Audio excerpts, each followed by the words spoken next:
This is the Asian A.V Club What to Watch podcast, and it's a brand new series. And last week we launched, not 2 weeks ago, we launched our first one, and now I have my second guest by the name of Patrick Heidmann. Hello, how you doing? Good. Very happy to talk to you, my friend. Oh my gosh. Listen, if you don't know Patrick, for those of you who don't know Patrick, this man has been covering film and television in Germany for over 20 years. You can see his work in everything from GQ to Rolling Stone to newspapers, Faz and Berliner Zeitung and sites like Spiegel Online and Unifrance. You have your own, like, is it a weekly situation over at Unifrance, which is very exciting? A monthly. It should be it should be weekly, my friend. And then plus Patrick just goes to festivals and he's just on top of everything. In fact, I tend to like ask him questions all the time behind the scenes. I'm like, should we watch this? Should I watch this? And so he's very good at telling me what to keep to kind of keep on my radar. So having him on to this show so we can introduce certain things in film and television for your radar is perfect, actually. So thank you very, very much for doing this. I apologize for being so highly organized and making you wait around. You're like, are you ready? I'm like, no, give me a minute. Like, so that is my problem on my end. But learning. This is all part of the new experience that is. Exactly. Well, before we do anything, hello, 25th anniversary with you and your partner, Bastian. Dude, first of all, you don't look old enough to have 25th anniversary in anything. So what is up? Congratulations. It's so wonderful. What did you guys do? We celebrated yesterday. We just went for dinner. It's a weeknight, so we didn't do much. We actually planned to celebrate big, but there was no time or money to do that this year, so we'll do it sometime later. And yeah, we met in university. So we've been together now longer than without each other, which is kind of crazy. It makes me sound very old, but that's so. What was your meet cute like? Do you remember like the first? Yeah. Oh, tell me. I do. Back in the day, I was smoking, and so there was a smoker's corner in the university, outside the classroom in the university, or outside the building. Let's put it that way. And he didn't, but he always came by the smoking area just to meet me. And one day he even asked someone for a cigarette to impress me or to have a reason to stand there with me. And that was the day I didn't even show up for class. So he smoked the cigarette in vain. But yeah, he got my number through someone in that class, and that's how we met. And that is awesome. Has he tried to smoke ever since, or he's dropped it? That was it. He got your attention. That was the one cigarette he smoked for me. That is amazing. And you weren't even there to witness it. That's exactly what cracks me up. That's amazing. As a journalist, you get to lately, I feel like we're starting to do more events and things. And I know you recently went to cover the Jurassic Park movie. Can you tell, like, was it Jurassic World Rebirth? It's like they have all these new versions and stuff now. And so can you tell me a little bit about like going to this thing and then kind of being invited back to this world again? Because obviously it all stopped during the pandemic and like slowly but surely it's like it feels like things are coming back. Yeah, I mean, to a degree, I want to say. I mean, that was a proper junket that they had a big premiere here in Berlin, and then the next day there was a big junket, like in the old days, not Zoom, but in person in a fancy hotel, and there they were, Scarlett Johansson, Jonathan Bailey, Mahershala Ali. And yeah, it was fun. But the funniest thing or the most interesting thing was they actually had a little dinosaur there, Dolores. It was like I think it was an animatronic, but she looked so real. Like if you see the film, and I cannot really spoil anything yet, but there is a little dinosaur baby in the film that plays an important role. And yeah, she was at the junket, carried around in a backpack by a guy, and she made noises, and you could touch her and talk to her, and that was so hilarious. So I was quite impressed by that. When you put that photo on your social media, I literally thought, this is how basic I am. I thought it was a real lizard that they put this extra like helmet on top of it, and I'm like, well, that's fun. That's really clever. And then I saw the rest of the video. I'm like, oh no, there's an actual human like a puppet doing the. Yeah.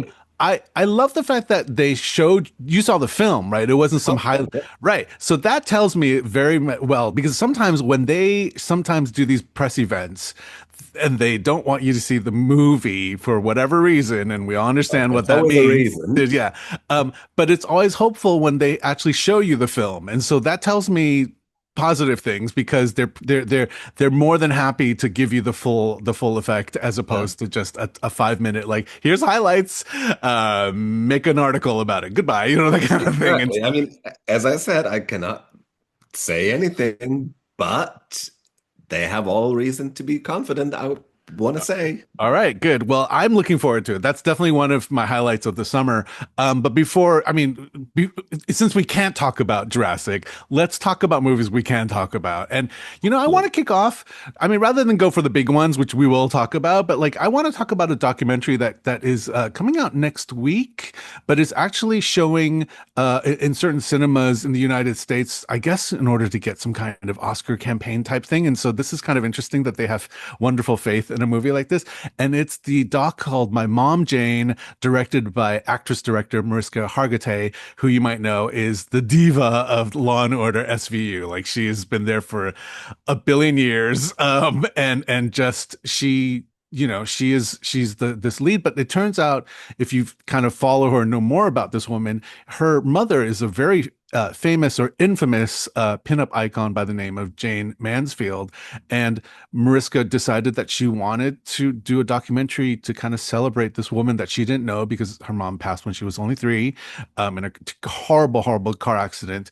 And this is her story of kind of learning more about mom, but also kind of her relationship with this woman that she never knew. So what did you think about it? I really liked it. I thought it was so moving, and I have to say, I didn't know much about Jayne Mansfield. I also didn't know much about Mariska Hargitay because SVU or like Law and Order isn't a big thing in Germany. So I had an idea of who she is, but I'm not a fan or anything. And so I didn't know really a lot about this family story, and I really, really liked the film because it is two things I want to say. It is her story about her mom that she never really got to know, and that was very moving already. And I thought it was very interesting how she explores the way, especially how Mansfield was treated back in the day by the media and always put in this box as the dumb blonde sex symbol, like the, I don't know, B version of Marilyn Monroe or whatever, which she wasn't. She was really quite talented, as it seems, and very interesting and smart woman, and I loved that. And then, but it's also Mariska's story about her dad, or maybe I should say dads, because she's really exploring another part of her family story, which is, yeah, the men in her life. And yes, there are some surprises. I don't know how much can be considered a spoiler because she's been talking about it in interviews It's for weeks. true. It's true. To be honest, it's like, I knew that there was a big reveal in this documentary because, this film premiered at Cannes during the Cannes Classics presentation. And there was this brouhaha about like, oh my gosh, there's this thing. But I knew that I was going to watch this doc and I kind of went out of my way not to know more about it because I wanted the documentary to kind of like surprise me. And so when I did watch it in the end, it's like, I didn't know this. It's a big reveal, and it comes pretty late in the film actually, which Yeah, which I thought was really interesting. And even then, it was the way she dealt with it was very nice actually, and I was quite surprised. So I would say in the case of our talk, let's not reveal too much about it. But if you do go online, it's out there. She's talking about it. I mean, it is a thing. I I I like this doc. Not a lot. Like I didn't go. I'm not. Oh my god, it's not my favorite doc of the year, but it is a really interesting one about a woman who is like Mariska, who's very open to kind of find out all the nuts and bolts of this woman that like I think on paper, like you said, she was presented as a dumb blonde, and was so smart. She spoke 5 languages. She played the violin like beautifully. My Like God, those violin scenes, I mean, incredible. it's insane. Plays the piano and like just loves her children. But this woman is highly complicated because she married very young, so she had a daughter from her previous, like her first marriage, and then went on to have this like kind of huge family with various different people, and it's just it, her personal life is kind of messy, in that sense. And so that adds to the discovery that Mariska kind of discovers. Yeah. But it's interesting how like when she interviews her siblings, how they don't talk about their mom either. And so but all of them like kind of was able to finally like kind of let out some of the things that they've been suppressing for decades, and that I think was where the film was so beautiful because you can see their pain and almost the relief when they're Yeah. able to take off all of this kind of like baggage off of their chest, and it's just it's wonderful that she's able to draw all of that stuff out of them in the process. So this is a good one. I mean, I think if you've got some amount of time. If you don't know anything about Jayne Mansfield, please check it out because this is a woman that like deserves to be recognized. If you are a fan of Mariska, this is gonna blow your mind about certain things. I mean, I love her relationship with her dad, Mickey, and I think that was a Yes. really I mean, that is the dad, and so just even photos after the reveal happens, you're like you see it in a different light. But and she has so much compassion for these people in her life. So I don't know, it's a good one. So I'm pretty pleased with this documentary. Would you like highly recommend it, or is this what's your? I would absolutely. I mean, as you say, it's not the most exciting doc of the year, and it's as a film, it's pretty standard with talking heads and Yeah, archival footage, exactly. all that stuff. But just the story alone, and I mean, even just Jayne Mansfield's death, this car accident where the kids were in the back I seat, didn't know that. eyes, I and I mean that alone is a film, you know? that alone is the film, and I really didn't know that bit of information because I always knew that Jayne Mansfield died in a car accident, but I didn't realize that the kids were sitting in the back seat and all three of them lived. And in Yeah. fact, there's a little bit of information where like maybe she could have lived if she didn't move to the front of the car, and so like that's sad, and so it's there's a lot here, and if you want a nice evening in and Yeah. just kind of understanding this woman and both women, it's just this is probably the one to check out. So my mom Jayne is going to be showing on HBO and probably globally, and so it'll be on a television near you. Showing globally in a theater is the return of the 28. Now we're years later. Back in the day, it was 28 days, and then we had weeks. And basically, if you don't know what this is, where have you been? But basically, it's we come back to the world where the rage virus has kind of infiltrated all the people of Great Britain, and now we know that Great Britain was isolated in order for them to contain this virus. So the people still on this island who were not infected, they have to fend for themselves. And in this case of 28 years, we go to the small village island, Lindensfarne, over in the Scottish Highlands, where they're connected to the mainland throughout the day, but only for a couple hours because the water is low and there's a pathway that goes to the land, and then at night the water comes back up. And so Daddy Jamie, played by Aaron Taylor Johnson, takes his 12-year-old son Spike, played by Alfie Williams, and I think it's one of his first roles and stuff. He's a solid, yeah, Pretty good. he's Yeah. pretty good. And then they go on this coming of age ritual called the Hunt, where basically a child's got to learn how to kill a zombie, and I don't know, nothing good comes when a dad makes a wonderful decision like this, and it's just all hell breaks loose from then onwards. This is an interesting one because Danny Boyle is back as the director. Alex Garland, the writer, reunites with him, and then even the cinematographer is back, and so like the original team is back on this. It's already announced it's a trilogy, so the second film's already been shot by Nia DaCosta, and so they're now working on the third film. So whether you like it or not, there's going to be a couple of 28 films in the next couple of years. So tough. Did you like Yeah. the film? I did. And speaking of the trilogy, I didn't know that watching the film. And so I think this film ends in a very peculiar way. And I was Yeah. like, You're like, Burr? what? Yeah. What is going on? Why is this happening now in Yeah. the last minute? Yeah. And then I read it afterwards that they already shot the next one. And I think the third one is still to be determined if depending on the success of this one, but we'll see.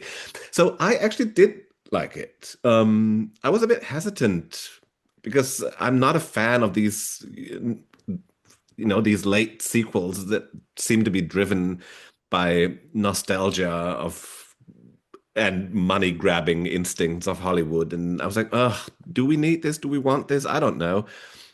But I was gripped. I was sitting in the theater and it made me so tense. It was, at moments, it's so brutal and so thrilling. And yeah, and then in the core of it, there's this very tender mother-son story, which almost borders on the line of kitsch at points, I Yeah. feel.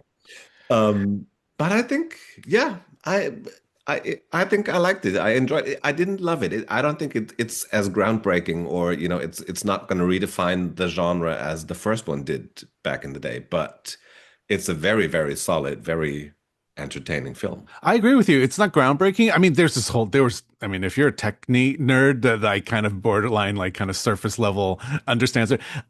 Before the film even, like I knew about the film, I just knew that they shot a lot of it on iPhones. And then I'm like, oh, great.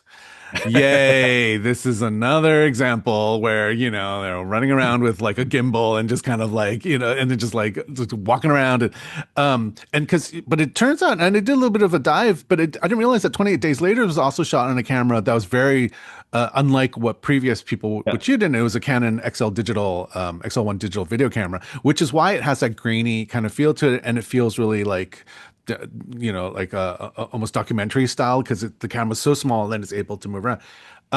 It turns out that the iPhone, yes, could be used for certain things, but they developed this weird little rig. I don't know if you've seen photos of it yet, but there's like 20 No, I haven't. iPhones. It's 20 iPhones in this kind of like curvature kind of scenario, and so it covers so many different angles. So when, let's say, a zombie gets stabbed by a an arrow, it has multiple shots, which then you see in the edit of the That film. makes sense. Yeah, Yeah. and so he was using it more as a visceral kind of even closer ability to kind of see the action in that sense. But they also, Danny Boyle was talking about like the limited footprint. So rather than bring a huge crew into these That's what he told me in an there, interview. Yeah. there you go. And so he's been using that for the media training. But like this whole thing about how, it's just like, we don't want to bring these huge crews to these beautiful, untapped forests and things like that. And so that was also reason why they use things like iPhones and drones and just small cameras in particular. I don't know if it helped with the storytelling in that sense, because I don't feel like it was I mean, I've seen movies with the proper camera where it feels just as intimate as something like this. It didn't make it even more. It's not like I needed to see pores on people's faces, but it's fine. I get it. I get why they were doing it. And I think from a maybe budgetary standpoint, this might be a cheaper way to make a movie too. Maybe, but I think also, and I agree with you. I think the film would have worked just as well with regular Yeah. cameras.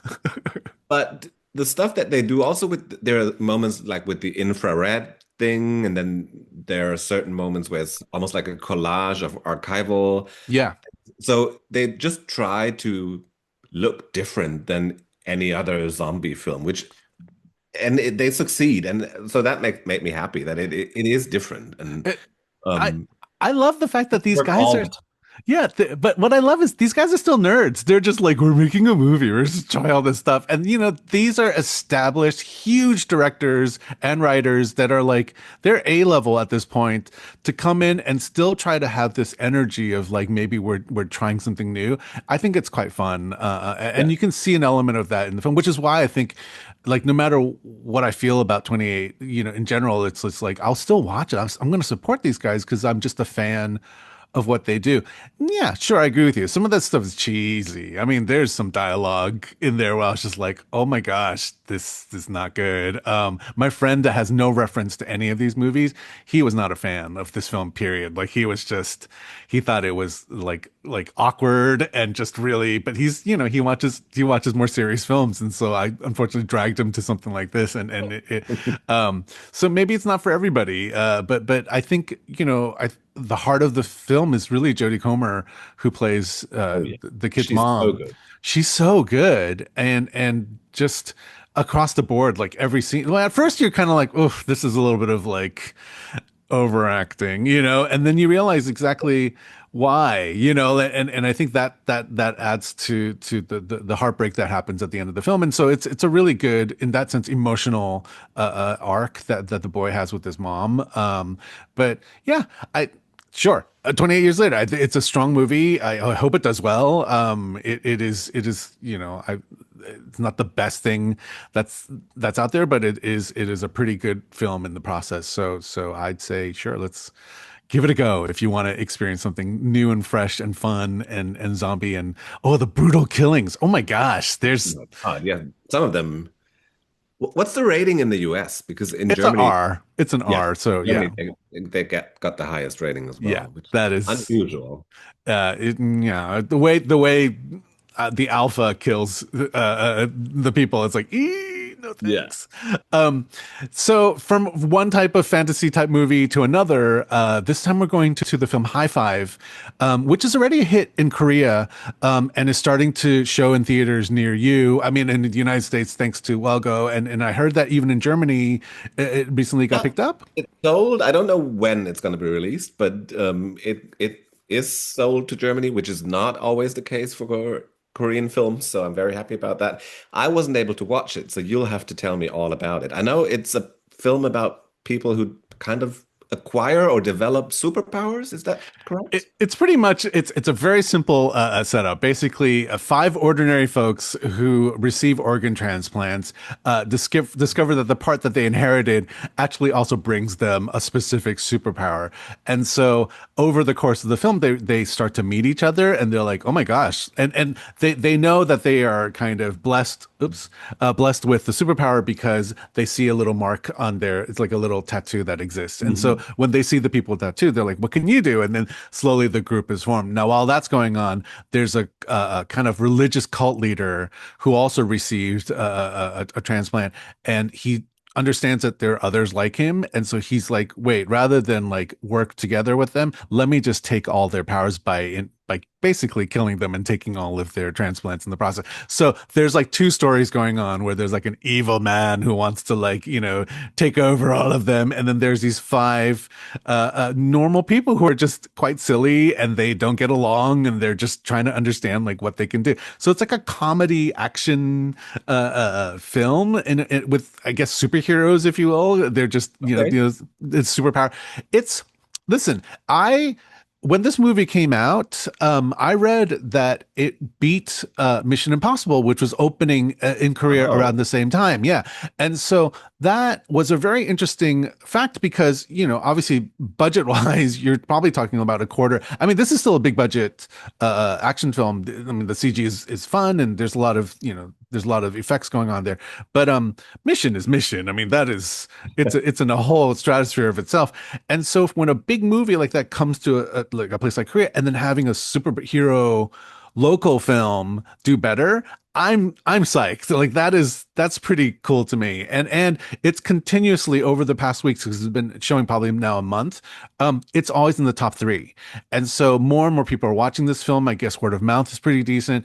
It's just a fun and silly superhero movie. It's not changing the world. We're not gonna like, but I think it's got a space for a sequel. It's got a space for just showcasing that Koreans can tell stories just as well as I mean, Yeah, like Knew that. We knew that yes, beforehand, for right? sure. But like something like superhero, which I feel like has always been like, owned by the West. It's like, no, no, no. There's some pretty cool superhero stories going on. I mean, I don't know if you ever saw that series Moving that was on Disney Plus 2 years No. ago. Holy cow. If you have some time, Moving on Disney Plus is seriously the best superhero series I've ever seen, and I've seen a lot. And Okay. I went crazy because the every couple of episodes, the director is so talented that he was playing with different genres of movies too, and you're watching his take on the romantic one, and also his take on like an old boy type movie, and like, I mean, it's insane. And then all of that is wrapped around teenagers discovering they have superpowers, and so I think the Koreans are really good at telling superhero stories. I think what's also surprising is that these type of movies. In the West, they would probably try to do a safe PG-13, so maybe Yeah. not. But this is quite violent, and this is quite. Okay. It gets pretty dark in certain things, and you're like, oh, I forget. Koreans don't have their filters different from like the West, and yeah, I think the stakes are high when it comes to these things too. It's like literally it's life and death. They will kill off people. Like they're not shy about killing people. And so that's another thing Well, I appreciate. yeah. Consider me excited. So I definitely want to I'm see that. glad. So when it comes out in Germany, please go take a look and tell me what you think about the film I when will. you nice. Something that you have you seen yet, or are you going to watch like in the next couple of I'm gonna days? watch it in a couple of days because it's the first Berlin screening will be 4 days before it opens. So I haven't seen F1 yet. And How let rude of them. I know, but let me tell you, and I hope you can convince me otherwise, I am not terribly excited because I don't care for Formula One at all. And I'm not a car person in general. So why should I watch this film? Please tell me. Well, okay, so here's the thing. I too am not a car. Listen, my love of a car is like, oh, it runs on batteries. Cool. Like, oh my God, I can play my Sabrina Carpenter song loud and it sounds good. Cool. Like that's my kind of general appreciation of a car. I can eat without having like the food spill on top of me while my friend is, because I don't drive, like my friend is driving. This is great. Amazing. So F1 is really not my audience. I'm not the real perfect audience for this at all. I don't know who the players are. I've heard of Lewis Hamilton, who was a producer on this film, but like I don't know. I'm not sure I know what he looks like. Like there's all these. And He's handsome. I know that oh, I much. know they're all hot. Like they put him in a uniform. I'm like, hey, what's up? But and so again, not the perfect kind of audience member. So I went in probably with the same kind of not negative, but like kind of like whatever. Let's just watch this movie. I am a fan of Brad Pitt, so let me preface that whatever he does, I'm like the man just looks good doing it. So that's what I'm gonna throw out there. But when I realized that the film was directed by Joseph Kosinski, who did this little indie movie, I don't know if you remember, called Top Gun Maverick. I quite liked that movie. Like it was exactly the same thing, loud, planes, flying, America, like all these things that I'm just like, whatever. But like it's not like my go-to type of feel, like that's not my version of a feel good, but I enjoyed Top Gun. So when I saw his name as director, I'm like, oh, maybe there's hope for the F1 film yet. And to be very honest, he's a very good director because even he managed to make me like fast Okay. cars driving around in a circle for like I didn't realize this.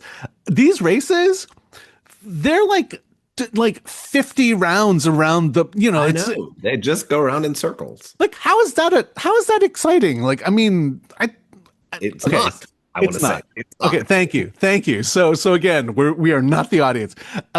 Here's a plot. Sonny Hayes, played by Brad Pitt, the man who can visually do no wrong, is asked by his Formula One buddy, Ruben, played by Javier Bardem, to join his F1 team. Now, Sonny is not an F1 driver. He's like doing everything but the F1. And so he's kind of unwilling to kind of go back into this role because he used to be an F1 driver. And Javier's character is just like, you got to come in, you got to help.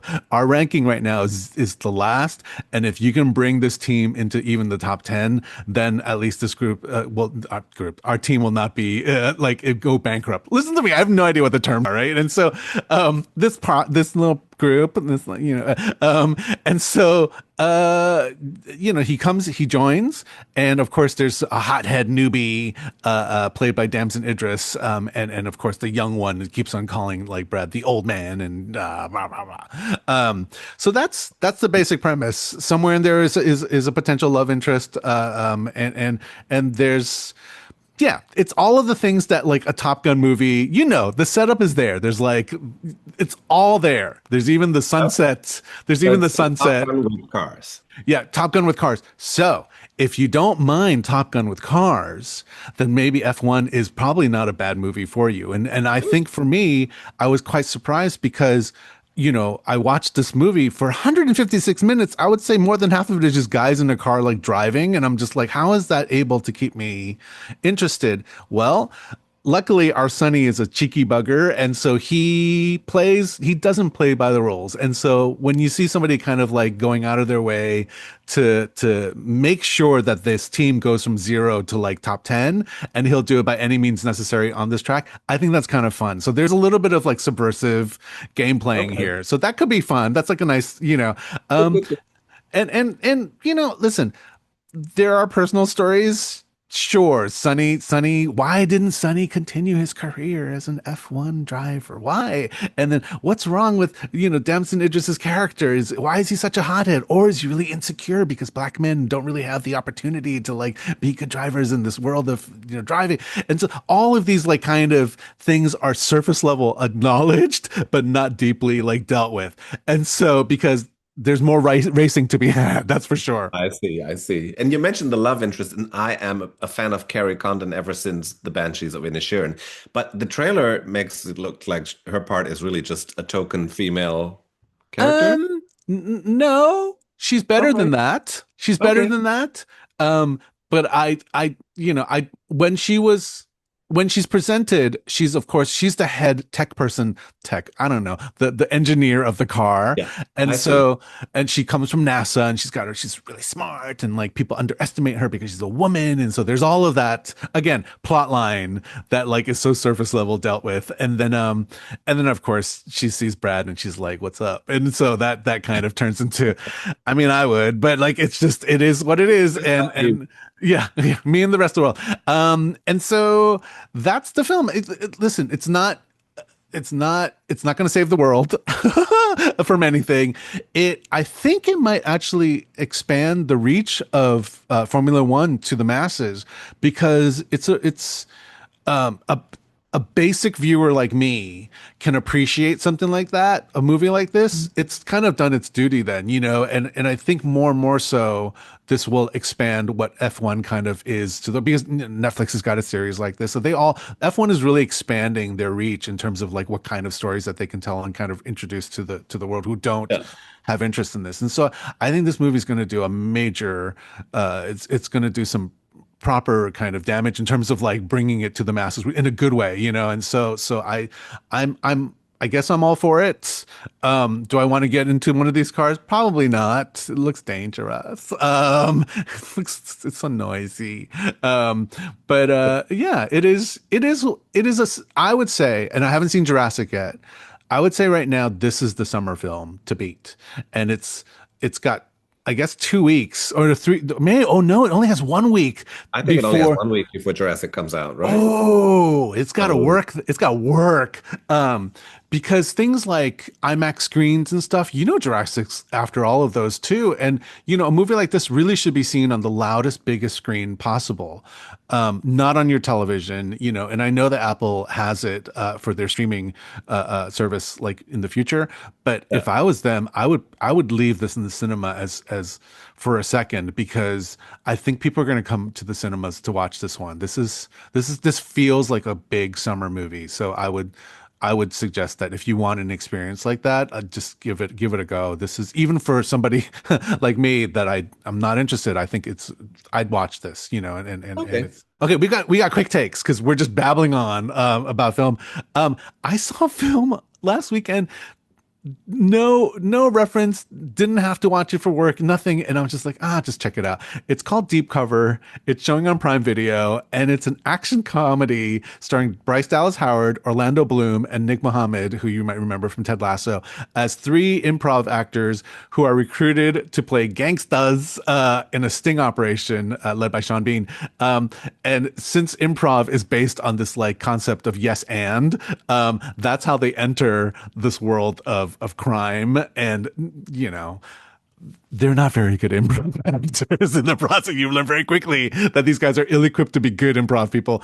And things become a hot mess very quickly. And listen, again, not changing the world. This movie is flat, like it knows exactly like how dumb it is. It's stupid. And actually, the director Tom Kingsley is a director of cult UK comedies like Stath, Let's Flats, and Ghost. So he understands the joy of banter and stupid banter between two people and stuff. And it's just here, en masse in a film like this. Yeah.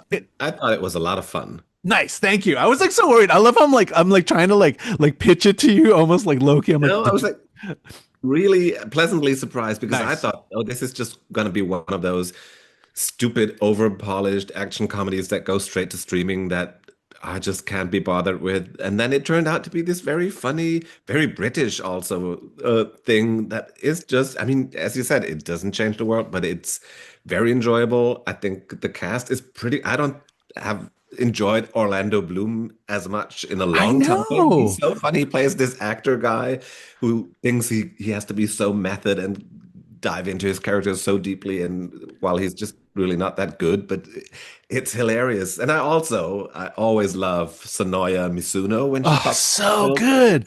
And like I'm obsessed with her like dyed eyebrows and stuff. And I'm Yes. just like in her blonde hair and she plays like what you call is she like the henchman to like the Yep, she yeah, is. Patty Patty Considine. Considine, Yeah. who's also very good. Yeah, and she's so cool. I love her and everything, and she's I agree. Thank you for bringing that out. Yeah, she's amazing. I there's a in my head still there's a running joke that like is so stupid that I still giggle when I even hear the word French cocaine. I don't know if that like, but I don't know why, but that joke just made me laugh throughout. Like, and it still makes me laugh. You can just say the words French cocaine, and I'm just gonna be like just like I don't know why, but it's just another one of those yes and dumb statements that these three losers like kind of make, and it's just stuck with me. So I would say if you want a dumb Saturday night and just like, you know, sit in front of the television and just have like a night in, this might be the comedy for you. I absolutely second that. It's really fun. Nice. Okay, this is a film. Did you see it in the end? Did you see Sorry Baby at Cannes? Did you watch that film at No, all? it Damn it. escaped me at Sundance. It escaped me at Cannes. I still have, and people keep saying for half a year now, this is the best film of the year, or at least up there, and I still haven't managed to see it. But it also sold to Germany, so it will come eventually. One day I will be able to watch this film, and I cannot wait because I've only heard people rave about it ever I since. think well, let me backtrack a little bit. This is a film called Sorry Baby.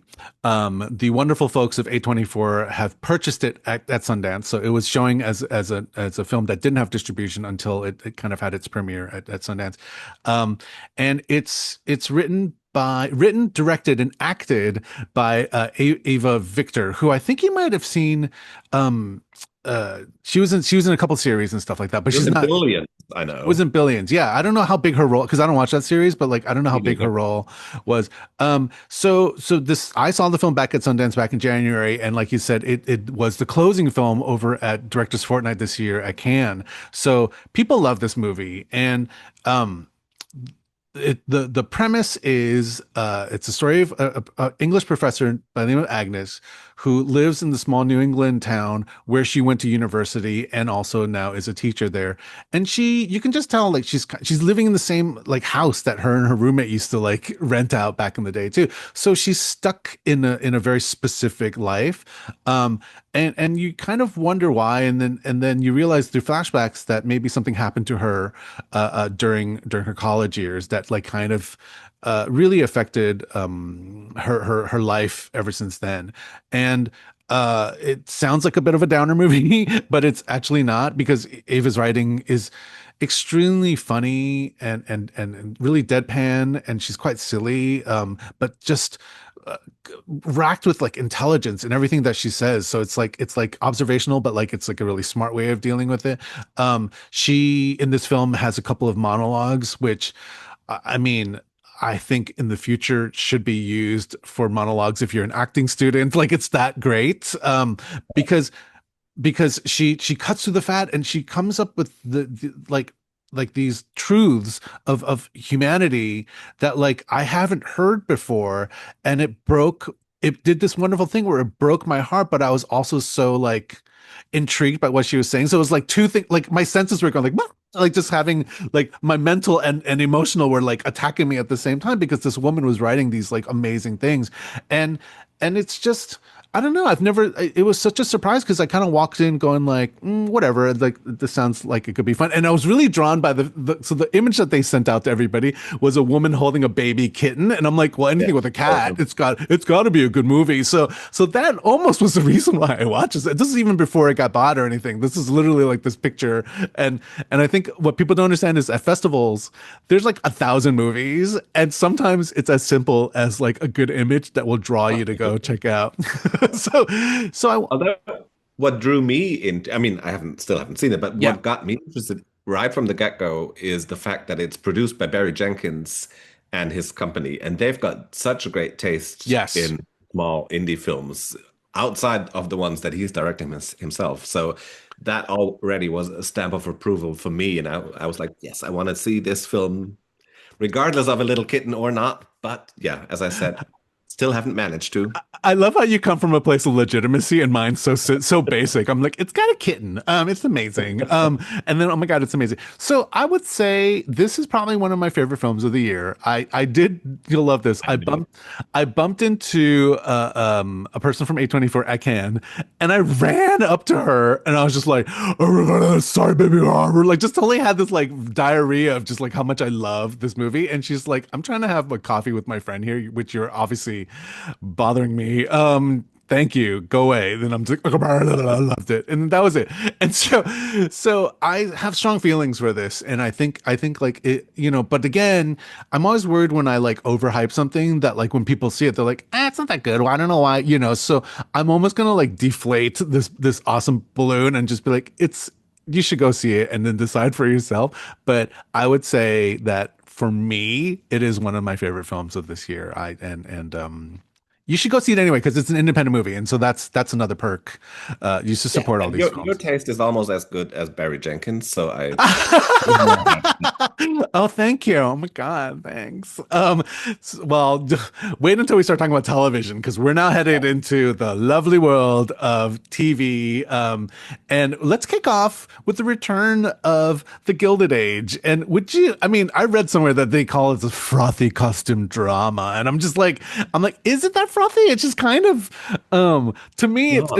it's kind of cracks me up because it really is about like New York, where new money is going up against old money during this period of time where like those who like developed during the kind of oh, what's the age? It's well, the Gilded Age, but definitely like it's just those who went into expanding through metal and kind of like do all those kind of industrial like kind of businesses. They ended up doing much better than those who just had money and stuff. And so New York was changing around this time, and all these like newbies were coming in and taking over their like traditional like theaters and like even like building gaudy houses that like never didn't look like the ones that they were accustomed to. And so the first two seasons was a real kind of like war against like the old and new. But I feel like now that we've hit season three. I don't know how many episodes you've watched of the screeners. Not a lot yet. So But I'm very much in the second episode or okay, third, that maybe. So that you're kind of pretty much in the same area that I am, and it is. I feel like they've moved away from that class warfare and much more now. And finally, I know finally, and they're now kind of settling into what life is like for these people, which is I love how it took like two seasons to do that.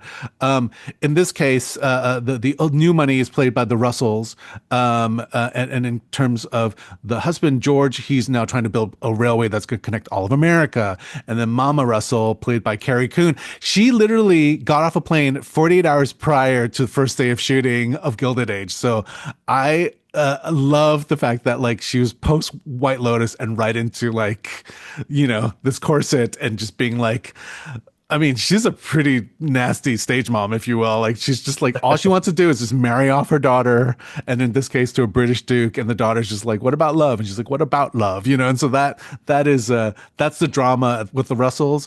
Across the street, it's the old money gang, and this time around, Cynthia Nixon's character is now the one that pays the bills, much to older sister Christine Baranski's character Agnes. It's like she's not happy with that because she's had the kind of financial power for like so many years. And then of course it's like 50 new other characters that you have to deal with in this world of the Gilded Age. It's a lot, but very watchable. it is weirdly watchable. Although, I mean, it's way too many characters. Yeah. It has always been way too many characters, I feel, from the beginning. And it's also, I mean, the pace is rather slow at times, I feel. And sometimes I catch myself thinking, why am I still watching this show? Because it's not necessarily exciting. But I realized for me, it really is the actors. I just love all of these actors. I mean, Carrie Coon and Morgan Spector. I mean, speaking of Yeah. men that do wrong visually, I mean, he's Yeah. so hot. Yeah. And then Cynthia Nixon, Christine Baranski, and even the new people in this season. I think they've got Felicia Rashad, who I've Yeah. a soft spot for ever since the Cosby Show back in the 80s. And then they've got Andrea Martin and Bill Camp and all these great New York theater actors that always keep showing up in this show. And it's really them that keep me, watching it. So I think Gilded Age has always been really smart in the sense that they really packed in theater actors, exactly. especially New York ones, onto this show, and not only does it allow for us those who don't get to watch Broadway, constantly to see these people showcase their talents like on a screen, but it's just and they're able to whatever they're given, they're able to like draw so much more out of it. And so that's why it's a very watchable show because you're watching greatness like literally from the very first minute that they kind of like, and the sets. Oh my gosh, it's like these beautiful, are you kidding me, houses, and they're huge sets too. And they're just, and I think it also has really done a low-key favor for people who don't know too much about this history because I live in New York and I'm going to houses where like, oh, this is part of the Gilded Age, and I know a little bit more about history in the process, and so Yeah. that's never a bad thing, and so that's nice. Yeah, I agree with you. You watch this show and you're like, why am I watching this? Like, it's so potentially like fuddy-duddy and like it's like old lady TV and I'm like, I guess I'm an old lady now and like what is wrong with me? And then so you question like yourself a little bit when you catch yourself watching something like this. But every season, when it comes, I'm like, I'm all in. Like I'll just yeah. Yeah. And Uh, it's going to be interesting to see how it will fare at the Emmys because I remember the first season seemed like a TV show that no one was talking about. I don't think it got nominated for hardly anything. And then the second time around, all of a sudden people kept paying attention, and then it got nominated quite a bit. And so with the third season, it's curious. I'm really curious to see how many nominations it will get. I agree with you. This is one of those shows where because it's such blue chip actors, like really doing great work. I think especially the acting categories, people recognize talent, right? And Yeah. so I think Gilded Age will be doing pretty decent during the Emmy season. And I just nominations are closing soon, and so the results are gonna. But I feel like this year's such a competitive year. There's so many Oh yeah. No, shows, and I don't know. I mean, it could be one of those shows that gets overlooked because in terms of content, it is what it is, right? It's not like it doesn't change. It like I say, it makes me question my taste at sometimes. But again, we're talking about really good people like working on it, and so yeah. maybe people are able to differentiate between uh medium plot to great acting, and therefore, like, see if let's see the Emmys when it happens. Another ensemble piece that's coming out is called Outrageous, and it's going to be showing on BritBox in the US and probably throughout UK and stuff. I don't know where it's showing in Europe, but do you guys have BritBox also? Is there a version of that? No, not that I know of. I mean, not in the legal way, at least. Okay. Well, I have no idea when it's coming out in Germany, or I mean, it will be probably eventually. I mean, I've it's started through watching it. BBC, so BBC has a huge reach. So obviously, like whoever Yeah, buys it over there, then that's going to be the. This tells the story of the real life Mitford sisters, who I knew nothing about. me neither. Six sisters who were part of society during the like 1930s, I guess, and there was one son too, and they were kind of aligning themselves because not only were they society women that like everybody was always talking about their clothes, what they were wearing, blah blah, blah, but two of the sisters in particular, or maybe even more than that, they started to associate themselves with different political groups. And one the most kind of controversial is Diana Mitford, who's played by Joanna Vanderham. She left her husband, a rich husband, to be with Oswald Mosley, who basically was a politician who wanted to start a fascist movement in the UK and was kind of associated with Hitler and all that stuff. And then we've got, the other sister, Nancy Mitford, played by Bessie Carter, who's from Bridgerton, if and so she tells, she's the one that narrates this story. And she herself is she's a writer and has published while we see, in the beginning of this series, we know that she's already published. She is kind of a socialist. She just yeah, she's on the side of history that she feels. So we've got sisters who are on opposite sides, and yet they're still society people, and that was kind of the scandal of England at the time. Here's this family that's like potentially torn apart with their like political thoughts, and which is not what a lot of women were known for back in the day too. So that in itself was also another kind of controversial presentation for these women. Did you see, I mean, what did you think about these most, these sisters? I mean, I haven't watched a lot yet, so I'm in the second episode, so I'm just starting with this show, but I was rather intrigued, I have to say. Had no idea about the real story behind this. And I also, and that I appreciated a lot, that I almost knew none of the actors. I mean, I have seen Bridgerton, but I didn't really remember Bessie Carter that well. I know that she's the She, daughter of Imelda Staunton and yeah. Jim Carter. But that's about it. And then I knew a couple of faces, and I always like to discover new actors, and these sisters are all so good. And so, I mean, the actors are good, but the characters are so good as well.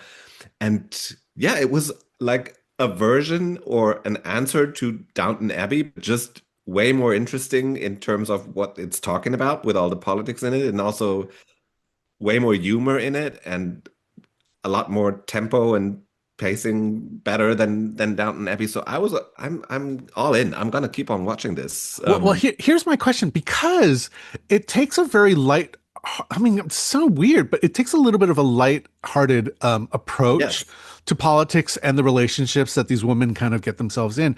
I was a little bit thrown back by that. I'm just like, should we kind of? But then again, if you give me a serious version, I'd be like, oh my God, here's another one of these serious stories, And so I was like confused that It's unusual, yeah, it and is, I'm not right. sure if it might turn a bit darker eventually because I read up now on the Mitford sisters, so I know in real life it does get a bit darker as well for lots of family members. So Yeah, we'll see. Things But don't turn out the way they hope they would. I like you. I like after I watched a couple episodes, I was like, oh, let me find out more about these women. And I mean, what a rich life that each one of them had. I think that's what's also really fascinating is when you've got an ensemble piece with, with six female leads in various ages, some of them kind of like disappeared. It's like, oh, here's plot line D, and we'll just like show her every now and then. But actually, no, like everybody gets a pretty fair share of storyline here, and they're all able to kind of do their own thing, and it's I'm in that sense, I think it's quite a good show because it doesn't it everybody's there for the reason that these are important characters according to the showrunner, and so I like the fact that everybody's given the opportunity to kind of showcase their work. But really, the right now at least the main two is the two sisters Nancy and Joanna, and it's just I just when you read reviews that are kind of going out right now, they're like, oh, it's surprisingly like important to watch a show about the rise of fascism, and I'm just like, yeah, it is fascinating again, which is why it's weird when it's lighthearted, like so I'm just like, okay, cool, cool. And the end of this gives you it doesn't tell the whole story, so we're just at the beginning stages. So I'm assuming that there's going to be more outrageous lined up, and then and there's just a lot of story between these six sisters that there's more to tell. So right now as an intro, not bad. I think like you, I'm going to watch more of outrageous moving yeah. forward. There's another film, not I want to call it a film. It's a series called Mafia from Sweden, and it's from this company called Viaplay, which it is. They are kind of being really good. In the United States, at least, to kind of bring series that won't have the kind of views on a place like Netflix, even though Netflix does buy a lot of international, but this might be a little bit even more like specific, and so Viaplay is bringing the series Mafia, and it's basically uh, it's such a weird. I mean, it's not a weird topic because it is about the mafia, but I didn't realize that where it came from was actually very surprising to me. In the 90s, much of the mafia money came through, in Sweden at least, came through smuggling cigarettes because of taxes and stuff. So if you smuggled in cigarettes, like one box of cigarettes that were smuggled in, you could make like triple that, in the normal market. And like if you bring over, I don't know, like 500 boxes of cigarettes, that adds up to like almost $1 million or something like that. And it's this crazy number. And so this man, played by Peshang Rad, named Yakov, he sees this window and he decides to kind of like lean in and basically gains power in the process and becomes like a mafia head in the process by just smuggling cigarettes as his initial thing. And while that's going on, of course, there's a cop played by Katya Winter, and you're not sure if she's aiding Yakov in exchange for information, or if she's actually going to try to stop him from kind of gaining power. And it's only 6 episodes, and each episode kind of covers a couple of years during this decade. And it's a fascinating like. I've never heard this story before. I didn't know I needed to hear this story, but I'm still going to watch it because I think it's so different from I guess other type of criminal gangster movies the series that are out there. Yeah, you're not wrong. And I just watched the first episode, I have to Yeah, say. sure. And it's not that I wasn't interested or that it's quite well made. I think the actors are all good. It just felt like it didn't really stand out to me. And these days, with all the TV shows out there, I really, every time I question myself after one episode, like, why am I watching this? Do I have to watch this? Is this interesting enough for me to, stand out amongst the sea of shows that are out there for me? And I'm not sure this one has grabbed me enough to keep going. And Who knows? And we have Viaplay, very new in Germany now as well. It's just a channel on Amazon, but you can watch it here. This show is not on there or as of now. I think they're a bit behind with the programming here because it's brand new in Germany, and so they're catching up with all these Scandinavian shows. But it will come eventually, and then I might give it another chance. But so far. I don't know, maybe the story was just too specific about Sweden and, ex-Yugoslavia and all that stuff. Or maybe I have seen too many shows, German shows, about that time period and organized crime and stuff as well. I'm not sure. It just didn't Well, grab me. well, here's you know, I agree with you. It runs based on what we've been talking about, this show runs a little bit slow, compared to, and so you really do need to focus, which I think is a real problem for a lot of us, especially you and me, because we have to watch so much.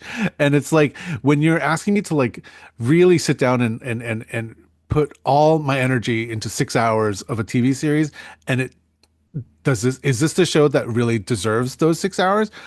I agree with you to a certain extent. Yeah, it probably doesn't because it runs. Yeah, it has a lot of space, and like I kind of need it a little bit tighter. But I also kind of gave it. I don't watch enough Scandi crime Mm. shows in general because I also always have a little bit of an issue with their timing, meaning that like it does feel a little bit slow on my end, and I'm just so used to like bad American, which is like fast, fast, fast, crime, crime, kill, kill, whatever. And there's barely a kill in episode one, and I'm like, well, what good is that then? Like kind of. And so I understand where you're coming from, and yeah, I mean, will I watch more of this series? Maybe. I can't guarantee because there's a lot of shows coming out, and so this is one of those things. I'm glad I watched it though. I mean, it's nice to kind of Oh change the yeah, palette. Yeah, and definitely not bad. I didn't mean to say that yeah, at all. I So agree with you. It's not a bad show, but is it enough for us to kind of continue watching it? And I think yeah, that is very fair to ask. And but again, this series is done pretty well. Like there's nothing wrong with it. Like acting's no, great. yeah, It's absolutely. shot nicely. It's like it's all that fun stuff. So if you're curious about like a new take on a crime thriller, maybe Mafia is for you. Let's quickly talk about some stuff. I went to the Squid Game premiere a couple days ago. Nice. Are you a fan of the Squid Game kind of series? What's your You take know on Squid Game? what? Maybe now is the time to publicly admit I have never ever watched a single episode. Back when it came out during COVID, I kind of missed the moment to start, and then everybody was watching it, and everybody kept talking to me about it, and I was like, what it, I don't know. Now I'm too late, and then I never caught up. And when the second season came out, I didn't have the time to watch the first one, and so yeah, I missed that boat completely. I know it's a big deal, although I have the feeling it never became as big a hype after the first season again, Yeah, did it? I think what happened with the first season was that like a lot of people that press play had never seen first of all Asian content, that's one, and then also how brutal like Asian stories can go. I mean, I grew up watching things like Battle Royale where it's like kids on an island are given a weapon and they have to kill each other until and only one gets to survive. I mean, like that's the kind of that's what I was raised on. So when you're talking about a game where only one player wins and the result is if you don't win you die, and so that was very shocking for so many, and it also, I think timing was the right thing because it was during the pandemic and you're just stuck at home. And so it's like, here was a relatively, I mean, it's a decent show that was shot very nicely with great actors. Again, Korean just has a wealth of really solid character actors. And it's a premise that they were just not familiar with. And that's, I think, was why the show kind of blew up. Now, of course, we know what the game is about. And so series two, the lead character decides that he wants to come back to stop it Mhm. from the inside out.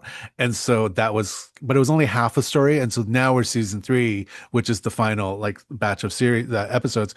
Um, we find out if he's able to kind of like be able Okay. to do this. And so, I think I don't want to spoil too much because I actually think it's actually not a bad show. Like it's I think you're cool with these types of series, which is like violence with good character, with high concepts and stuff like that. I think you'll be fine. So when you get a chance, it's something that I think you might One day. appreciate. Yeah, one day. One It's day I it's one will. of those one. And now that now that we're heading into season three, which is like the final batch, this is you can now do it in a total binge. Now, the Yeah. truth is, back in the day, I talked to creator Hong Dong Hyuk, who said that you, you know, Netflix is more than happy to expand the world of Squid Game because it is run by extremely wealthy people who want to see normal people like kill each other, and so there could be variations of the Squid Game in other countries, which means very much like what was that one about they go to the bank to rob it, the one that was like the Spanish one, Oh, and then they did a oh, German version of it, and like what remember talking about it was like bank heist or money heist. Money Heist, exactly. Right. And so, Netflix sees that there's a potential to kind of money heist this, and it makes sense. Bring it to the States, bring it to, Europe, whatever. And so there will be variations of a Squid Game that can exist in the future. And do not be surprised if they start announcing that there's going to be, other iterations like moving forward. So that's the case. Listen, the premiere was fascinating because I'm a fan, and season two ended with a cliffhanger, a major cliffhanger. And then he showed up and he's like, a lot of people were complaining that season two ended with a cliffhanger. And I'm only going to show you one episode. And I apologize because there's another major cliffhanger at the end of this episode. And of course, the thing ends and you're like, nah, like this, everybody's like groaning. But I don't know if you get invited to these premieres. I might feel like a person who's quite extroverted, but I hate premieres. Like I'm not a fan of like putting on. I'm a shorts and t-shirt kind of guy, and so for me to kind of like put on long pants, or like kind of like and go to a place, and not only that, the premieres like this, they are packed with influencers, so Oh, they're yeah. just taking photos of the chair and being like, this is a post, like, and I'm like, what is going on here? I literally watch a girl in front of me come down, sit in front of me, and within like 5 minutes, posted her 3 Instagram stories, and then did one proper one where she shot some video, and then like sent everything out within like 4 minutes, and then closed her phone, and then pulled out a book to read. And I was like, what the? God, And I was like, this is this what that's the children? almost cool. It's That's it's a it's it is that's a it is baller move. it's such a baller thing, and I was just like, is this what the children can do now? Because like if it was me, it probably took me an hour. I'll be like, is this the right photo? Do I look decent in this? Is the right angle? Is this the right font that I'm going to use to like? I don't know. Like it's just like I'm not. That's why I'm not like an Instagrammer, and so that is the world that I. But this girl is like super baller, but it was such a surreal like premiere because it was all influencers, and then me going like, why am I here? But I watch the show. So Squid Game is coming out on June 27th for the final season. I cannot tell you what else. I can't tell you anything because obviously I've signed away my life. But let's just say that the game is happening. The cliffhanger of this first new episode is a game that is the most brutal thing I've ever seen, and I'm just like, oh my God, I can't believe that that's happening. But like, all right, this is the Squid Game, so for the fans, be prepared. This is going to be it's the last round, so hopefully they're going to be able to overthrow this horrible game. In the speaking of and a series that's dropping also around the same time. The Bear is coming out, and it's going to be a full season. We weren't allowed to get screeners because the creators are very very tight about this. They want everybody to experience the whole thing at the same time.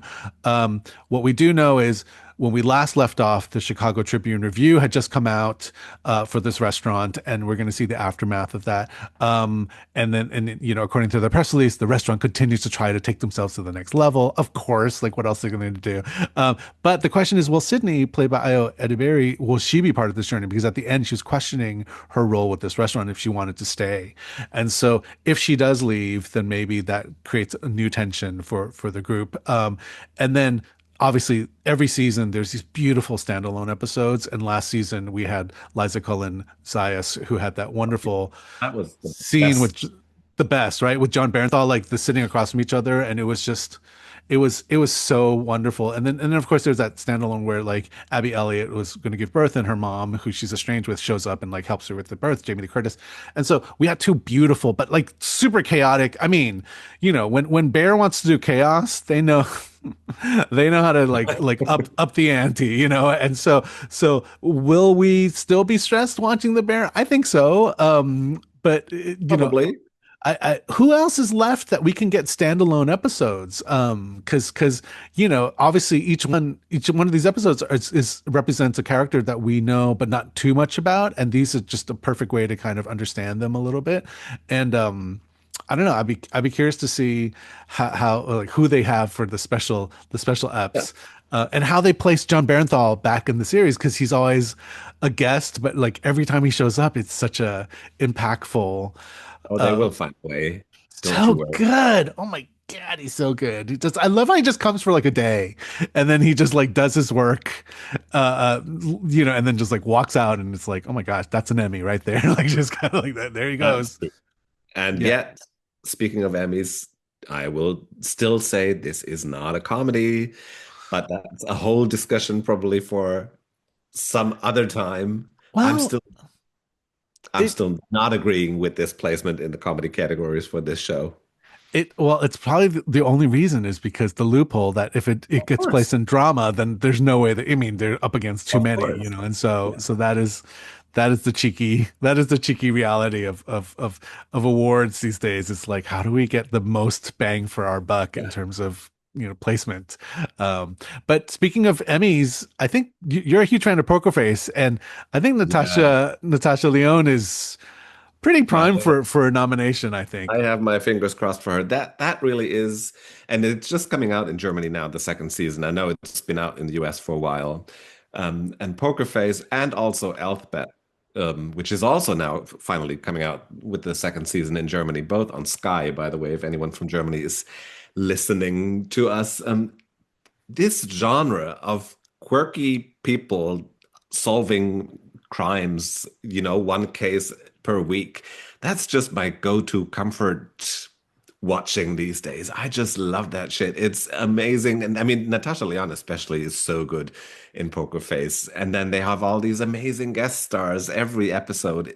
It's just incredible. I mean, just Cynthia Erivo, Aquafina, Melanie Linsky, getting on list. It's like this list is Kumail Nanjiani, he with the yes. alligator Oh, episode. I don't know if I you've haven't seen that. seen it yet. Oh my gosh. Hilarious. Okay.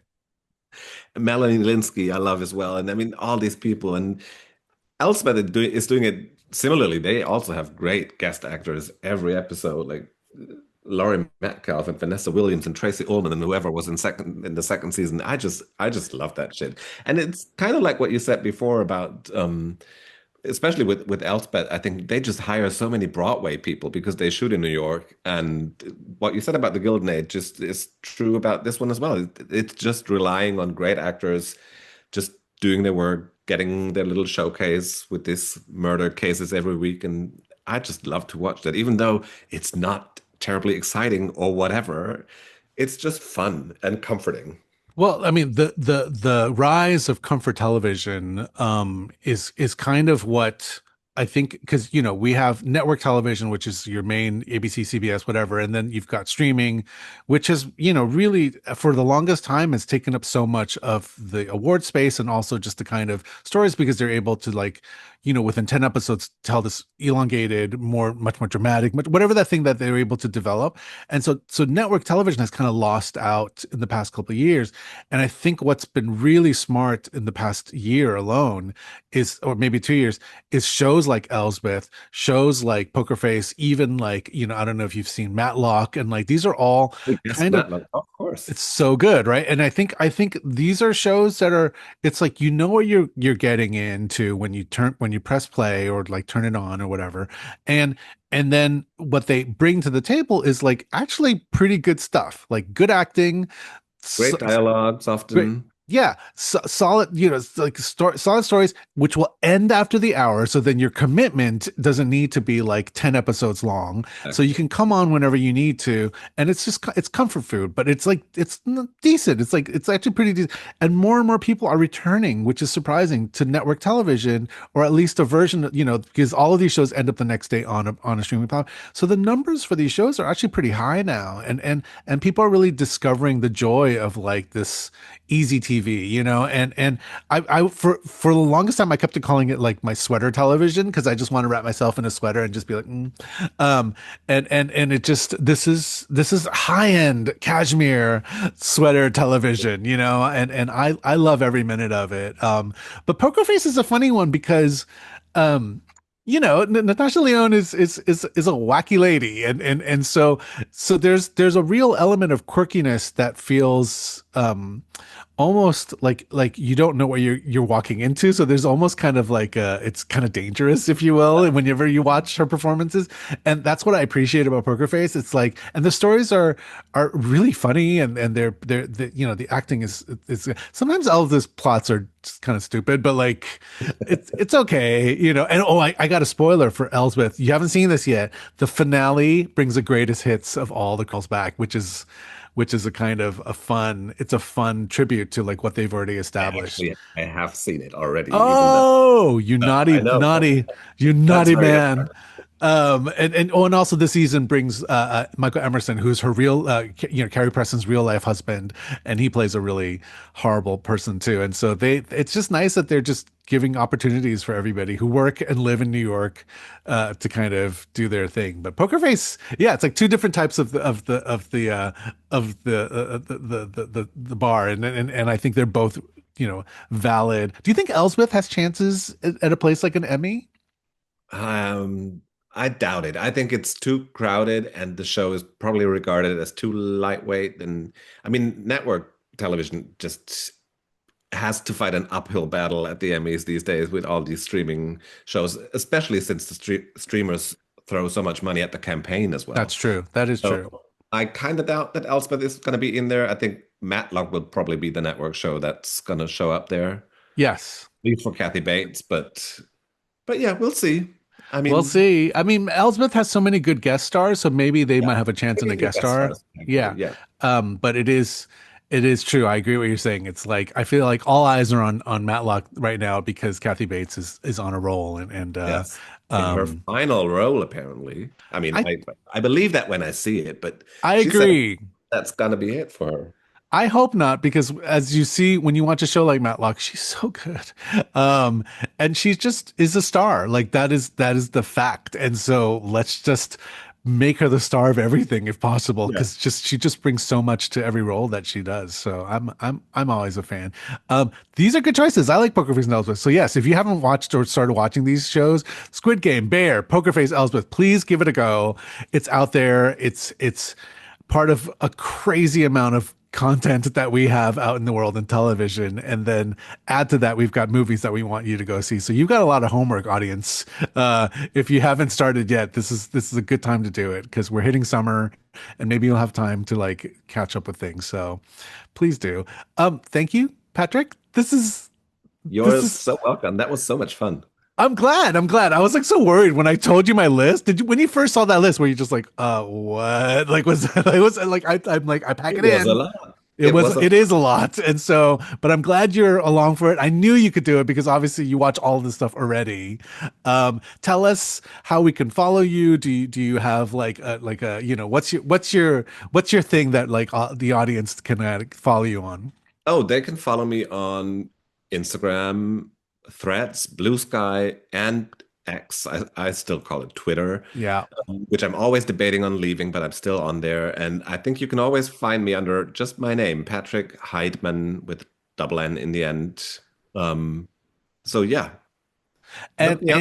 and And I mean, I often write stuff in German as well, but I try to post stuff in English and Well, thanks to the magic of Translate on Chrome, a lot of your German articles are now available for people like me to read. And very trust true. me, the man writes very nicely. So it is. Please check out his work. He's amazing.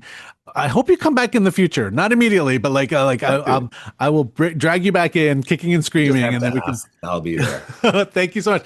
I hope to see you around in the real world at some point too. And thanks again for doing this. Thank you. Bye.